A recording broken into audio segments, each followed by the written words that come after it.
And KVGC News Time, now 7 minutes after the hour of 7 o'clock.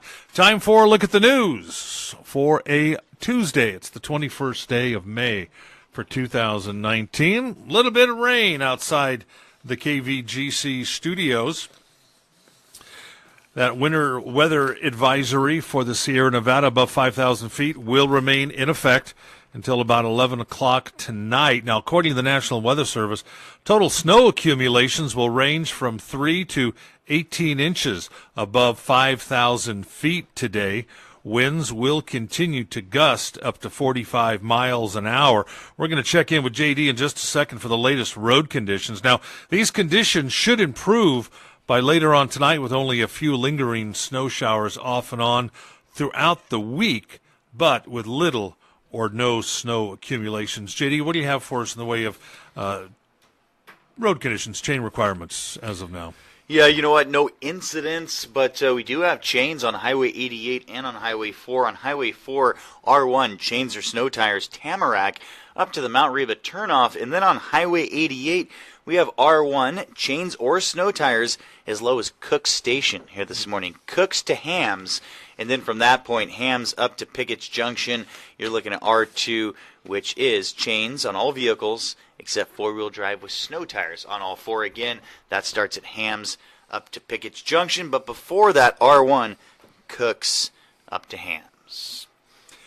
Well, Tuesday and Wednesday of last week, busy days for the Calaveras Sheriff Office Marijuana Enforcement Team. On Tuesday, team members served a search warrant for illegal marijuana cultivation at a residence on Highway 26 in Glencoe. Investigators located 2 greenhouses set up for growing marijuana, each approximately 30 feet by 100 feet. Deputies seized 424 marijuana plants, 61 pounds of processed marijuana. Luke Cam of Glencoe arrested on scene and booked into the Calaveras County Jail, charged with illegal marijuana cultivation, maintaining a drug house, and criminal conspiracy. His bail set at $30,000. Now, he was also booked on a felony warrant out of Stockton, and that warrant for similar charges. Now, this is the second search warrant served at the property in the past year. In October of 2018, an illegal marijuana cultivation operation located on the same property where hundreds of plants and pounds of marijuana were seized. Then on Wednesday, members of the Calaveras Sheriff Office Marijuana Enforcement Team served a search warrant for illegal marijuana cultivation at another residence, this time on Costa Road near Calaveritas. Investigators located 2 greenhouses, each approximately 30 by 100, and a large metal shop set up for growing marijuana. In this raid, deputies seized 2,412 marijuana plants, 184 pounds of processed marijuana. Now, no suspects were found at the location. Calaveras Code Enforcement requested to respond to both locations due to multiple county code violations, including dangerous, unpermitted electrical work and illegal wiring in the dry grass, causing fire hazards. Now, the Calaveras Sheriff Office encourages anyone with info on illegal marijuana cultivation or sites manufacturing concentrated cannabis to call their marijuana tip line at 754-6870. And the Sutter Creek City Council continued its work on updating the city's general plan. During their meeting last night, the council continued revisions to the current general plan, which serves as the basic law of the city, setting policy in a wide range of subjects from public safety to land use. The city has been working on its current update with several interruptions since 2011. After taking comments from the public, organizations such as the Foothill Conservancy and council members, a number of additional changes have been made, including a move away from a historic preservation district and to the preservation of individual buildings and other structures, and more forceful language where should is replaced with shall to make policies mandates rather than suggestions. The city will also be updating its land use map as part of that process.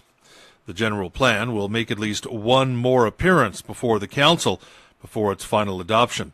The council also discussed the possibility of raising the city's transient occupancy tax last night from its current 10% up to 12%.